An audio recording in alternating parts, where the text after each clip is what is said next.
Hey guys, welcome to government jobs Gyan YouTube channel. Guys, आज की इस वीडियो में हम बात करेंगे झारखंड स्टाफ सिलेक्शन कमीशन के new recruitment notification online form apply process के बारे में। जी हाँ दोस्तों, झारखंड स्टाफ सिलेक्शन कमीशन ने यहाँ पर एएनएम के 3181 खाली पदों को भरने के लिए नोटिफिकेशन रिलीज कर दिया है।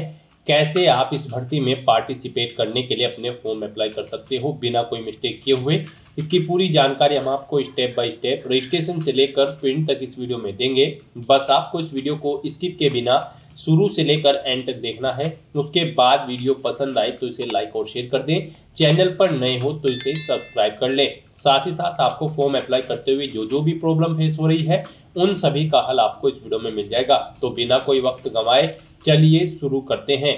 आपको इस वीडियो के डिस्क्रिप्शन बॉक्स में हमारी वेबसाइट indSarkari-Naukri.in के इस पेज का लिंक मिल जाएगा। यहाँ पर आपको इस भर्ती के रिगार्डिंग सभी डिटेल्स प्रोवाइड कर दी गई है। Jharkhand staff selection commission JSSC ने एएनएम के 3181 खाली पदों को भरने के लिए नोटिफिकेशन रिलीज कर दिया है। यहाँ पर यह पद Jharkhand auxiliary nurse midwife competitive examination JANMCE 2025 के तहत भरी जाएगी। यहाँ पर आप 10 अगस्त 2025 से 10 सितंबर 2025 तक अपने फॉर्म अप्लाई कर सकते हो। आपका 10वीं क्लास पास आउट होना जरूरी है, प्लस एएनएम का एग्जाम पास आउट होना जरूरी है और आपका रजिस्ट्रेशन होना जरूरी है। झारखंड नर्सिंग काउंसिल में इस भर्ती में पार्टिसिपेट करने के लिए 18 से 40 साल आपकी आयु सीमा रखी गई है।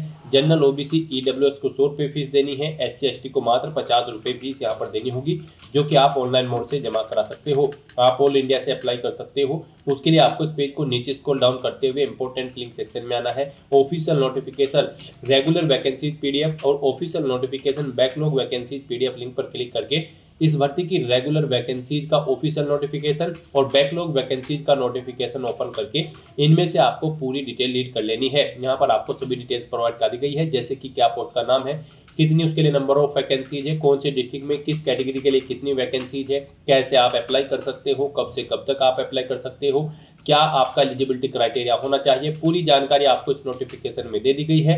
आप सभी डिटेल्स यहाँ से रीड करें, उसके बाद अपने फॉर्म अप्लाई कर लें। फॉर्म अप्लाई करने के लिए भी आपको हमारी वेबसाइट के इसी पेज पर ही अप्लाई ऑनलाइन का लिंक दिया गया है। जैसे ही आप इस लिंक पर क्लिक करेंगे आपके सामने यहाँ पर JSSC का ये ऑफिशियल पोर्टल ओपन होगा। गाइड, यहाँ पर अगर आपने पहले से रजिस्ट्रेशन कर रखा है तो आपको अपना रजिस्ट्रेशन नंबर एंटर करना है, पासवर्ड एंटर करना है, ये कैप्चा कोड यहाँ पर एंटर करना है और लॉगिन की स्टेप पर क्लिक करते हुए आपको अपने डैशबोर्ड में लॉगिन करके अपना फॉर्म अप्लाई कर लेना है।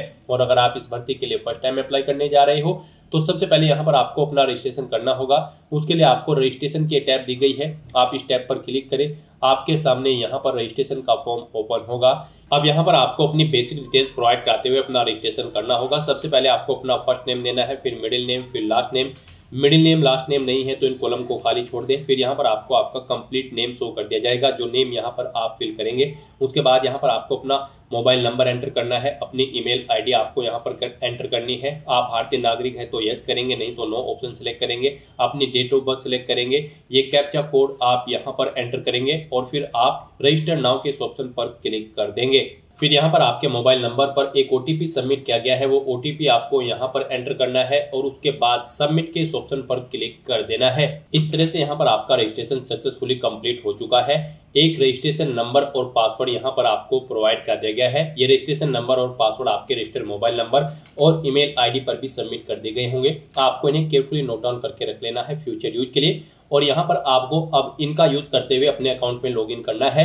आपको यहाँ पर अपना रजिस्ट्रेशन नंबर एंटर करना है, ये पासवर्ड आपको यहाँ पर एंटर करना है, ये कैप्चा कोड यहाँ पर एंटर करना है और लॉगिन के इस टैब पर क्लिक कर देना है। लॉगिन होने के बाद आपके सामने आपका डैशबोर्ड कुछ इस तरह से शो होगा।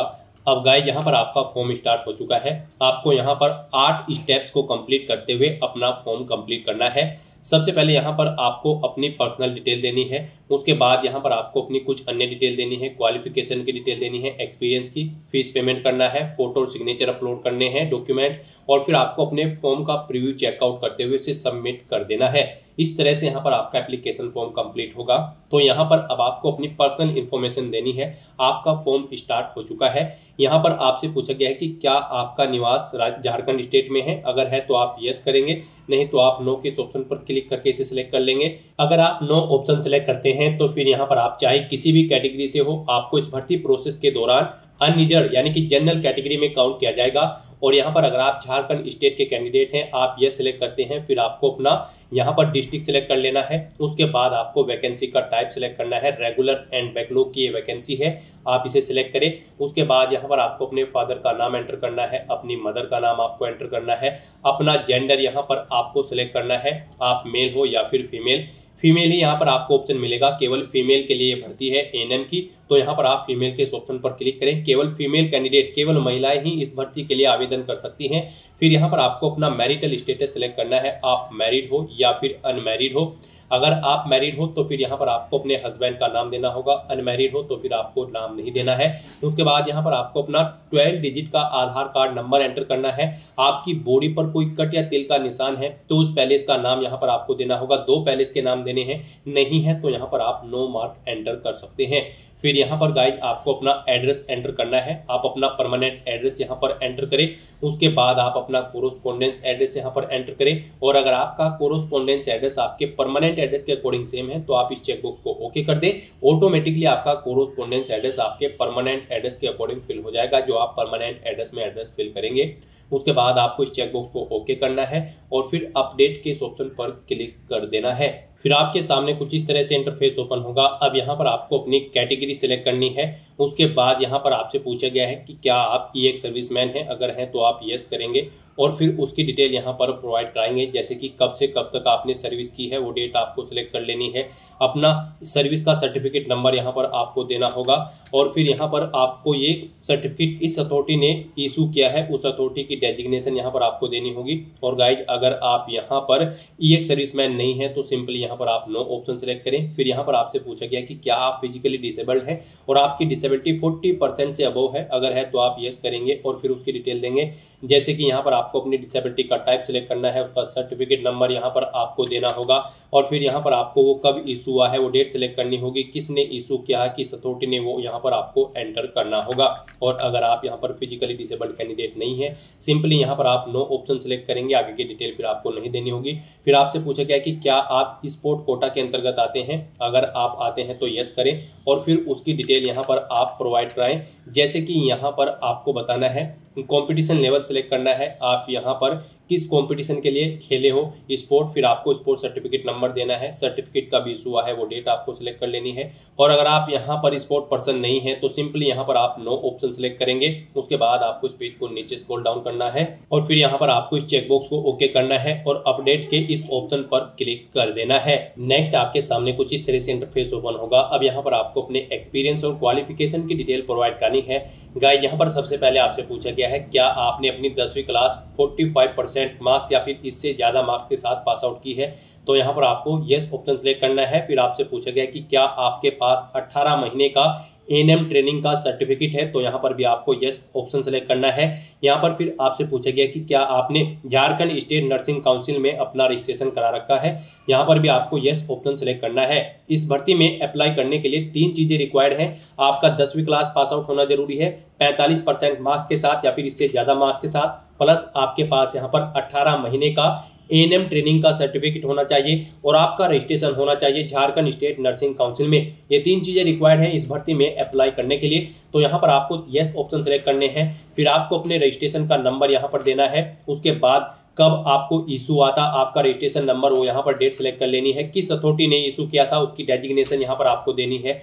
यहाँ पर फिर आपको आपकी एजुकेशनल क्वालिफिकेशन और जो रिक्वायर्ड क्वालिफिकेशन है उनकी डिटेल प्रोवाइड कर दी गई है, जैसे कि आपका 10वीं क्लास पास आउट होना जरूरी है, 18 महीने का एएनएम का सर्टिफिकेट आपके पास होना जरूरी है और आपका रजिस्ट्रेशन होना जरूरी है झारखंड नर्स रजिस्ट्रेशन काउंसिल में। तो यहाँ पर आपको डिटेल दे दी गई है कि इस पोस्ट पर अप्लाई करने के लिए रिक्वायर्ड है, ये चीजें आपके पास होनी चाहिए। और यहाँ पर अब आपको अपनी 10वीं क्लास की डिटेल प्रोवाइड करनी है, फिर 12वीं की, अगर आपने 12वीं कर रखी है, नहीं कर रखी है तो उसकी डिटेल न दे, और फिर आपको अपने एएनएम सर्टिफिकेट की डिटेल यहाँ पर देनी होगी। तो 10वीं क्लास की डिटेल देते हुए यहाँ पर सबसे पहले आपको स्कूल का नाम देना है जिससे आपने अपनी 10वीं क्लास पास आउट की है, फिर बोर्ड का नाम देना है, उसके बाद पासिंग ईयर यहाँ पर आपको देना है, किस ईयर में आपने पास आउट की है, फिर यहाँ पर आपको टोटल मार्क्स एंटर करने हैं। फिर इनमें से कितने मार्क्स आपने ऑब्टेन किए थे वो आपको यहाँ पर एंटर कर देने हैं। इनके अकॉर्डिंग आपकी परसेंटेज कैलकुलेट करके आपको शो कर दी जाएगी। फिर यहाँ पर आपको अपनी 10वीं क्लास के सब्जेक्ट एंटर कर देने हैं। फिर यहाँ पर अगर आपने 12वीं पास आउट कर रखी है तो उसकी डिटेल आप प्रोवाइड कर सकते हैं, नहीं कर रखी है तो इस कॉलम को आप खाली छोड़ सकते हैं। फिर आपको अपनी एनएम की डिटेल देनी है। यहाँ पर भी आपको स्कूल, कॉलेज या फिर इंस्टीट्यूट का नाम देना है जिससे आपने अपनी एनएम कंप्लीट की है। बोर्ड या यूनिवर्सिटी का नाम देना है जिससे आपने अपनी एनएम कंप्लीट की है। पासिंग ईयर यहाँ पर आपको देना है। फिर कितने मार्क्स थे टोटल वो आपको देने हैं। इनमें से कितने मार्क्स आपने ऑब्टेन किए हैं वो आपको एंटर करने हैं। इनके अकॉर्डिंग आपकी परसेंटेज कैलकुलेट करके आपको शो कर दी जाएगी। एनएम का सब्जेक्ट यहाँ पर आपको देने हैं। फिर यहाँ पर आपको अपनी डिस्ट्रिक्ट प्रेफरेंस देने हैं। यहाँ पर आप झारखंड स्टेट के जिस डिस्ट्रिक्ट में फर्स्ट नंबर पर जॉब करना चाहते हैं तो उसे आप फर्स्ट नंबर पर प्रेफरेंस देंगे, फर्स्ट नंबर पर सेलेक्ट करेंगे, जिसे आप second, third, fourth, 5 and so on, जैसे भी आप जिस नंबर पर जिस डिस्ट्रिक्ट को प्रेफरेंस देना चाहते हैं उसे उस नंबर पर आप सेलेक्ट करें। यहाँ पर आपको 24 डिस्ट्रिक्ट सेलेक्ट कर लेने हैं अपनी चॉइस के अकॉर्डिंग। आप जिसे जिस स्थान पर रखना चाहते हैं उस स्थान पर आप सेलेक्ट कर लें। फिर गाइस यहाँ पर आपको इस चेकबॉक्स को ओके करना है और सबमिट के इस ऑप्शन पर क्लिक कर देना है। नेक्स्ट आपसे पूछा गया कि क्या आपको वर्किंग एक्सपीरियंस है। अगर है तो आप यस करेंगे और उसकी डिटेल देंगे, नहीं है तो आप नो ऑप्शन सेलेक्ट करेंगे। अगर आपको एक्सपीरियंस है, आप यस सेलेक्ट करते हैं तो फिर यहाँ पर आपको अपने एक्सपीरियंस की डिटेल देनी होगी। पहले आपको डेजिग्नेशन देनी है, जिस पोस्ट पर आप कार्यरत थे, ऑर्गेनाइजेशन का नाम देना है जिसमें आप कार्यरत थे, अपना सर्टिफिकेट नंबर देना है एक्सपीरियंस का, फिर कब से कब तक आपने जॉब की है वो डेट आप यहाँ पर सेलेक्ट करें। फिर इनके अकॉर्डिंग आपका टोटल एक्सपीरियंस यहाँ पर कैलकुलेट करके आपको शो कर दिया जाएगा। इस तरह से यहाँ पर आप अपने एक्सपीरियंस की डिटेल प्रोवाइड कर सकते हैं। और प्लस के ऑप्शन पर क्लिक करके अगर आपको एक से ज़्यादा जगह वर्किंग एक्सपीरियंस है तो यहाँ पर रो ऐड करके उसमें आप अपने एक्सपीरियंस की डिटेल प्रोवाइड कर सकते हैं। और फिर गाइस यहाँ पर आप इस चेकबॉक्स को ओके करके सबमिट के इस ऑप्शन पर क्लिक करके अपने एक्सपीरियंस की डिटेल यहाँ पर सबमिट कर सकते हैं। और अगर यहाँ पर आपको एक्सपीरियंस नहीं है तो आप सिंपली नो ऑप्शन सेलेक्ट करें और फिर आप इस चेकबॉक्स को सेलेक्ट करें और उसके बाद सबमिट के इस ऑप्शन पर क्लिक कर दें। नेक्स्ट यहाँ पर आपको अपना फीस पेमेंट करना है। यहाँ पर अगर आप अनरिजर्व कैटेगरी से बिलोंग करते हैं तो फिर आपको 100 रुपये फीस देनी है और अगर आप रिजर्व कैटेगरी से बिलोंग करते हैं तो आपको 50 रुपये फीस के रूप में यहाँ पर जमा कराने होंगे। तो अपना फीस पेमेंट करने के लिए अब आपको यहाँ पर पे नाउ के इस ऑप्शन पर क्लिक करना है। नेक्स्ट आपके सामने फीस पेमेंट का इंटरफेस ओपन हो जाएगा। गाइस यहाँ पर आप UPI, debit card, credit card, net banking या फिर एनईएफटी या फिर क्यूआर कोड के थ्रू अपना फीस पेमेंट कर सकते हैं। यहाँ पर सबसे बेस्ट और इजी ऑप्शन आपके लिए यूपीआई रहेगा। आप यूपीआई के ऑप्शन पर क्लिक करें और अपना फीस पेमेंट कर दें। यहाँ पर आप अपनी यूपीआई आईडी एंटर करें और प्रोसीड टू पे के ऑप्शन पर क्लिक करके अपना फीस पेमेंट कर दें। और यहाँ पर अगर आप क्यूआर कोड के थ्रू अपना फीस पेमेंट करना चाहते हैं तो यहाँ पर आप स्कैन क्यूआर के ऑप्शन पर क्लिक करें। यहाँ पर आकर आप शो क्यूआर के ऑप्शन पर क्लिक करें। ये क्यूआर कोड आपको शो होगा, इसे आप अपने यूपीआई से स्कैन करें और अपना फीस पेमेंट कर दें। सक्सेसफुली फीस पेमेंट करने के बाद आपके सामने कुछ इस तरह से इंटरफेस शो होगा। यहाँ पर अब आपको अपना फोटो और सिग्नेचर अपलोड करने हैं। आपको अपलोड फोटो एंड सिग्नेचर के सेक्शन में रिडायरेक्ट कर दिया जाएगा।